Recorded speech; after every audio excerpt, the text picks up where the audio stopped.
أنك لا تأخذ أي علم على غير أهل السنة والجماعة، خصوصا مع هذه الوسائل، هذا اليوتيوب وهذه الأشياء.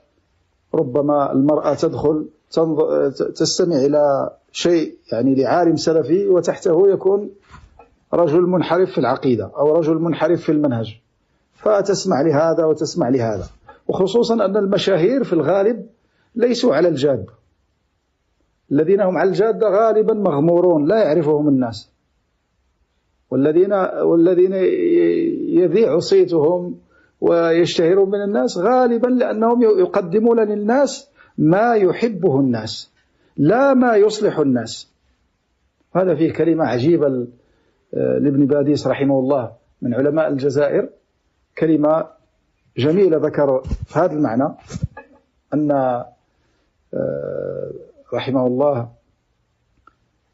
في معناها أنه قال أنه يعلم كيف يكون على طريقة هؤلاء السياسيون رجال السياسة الذين يقولون للناس أنتم مظلومون وأنا سآتيكم بحقكم، وهذا الذي يحبه الناس.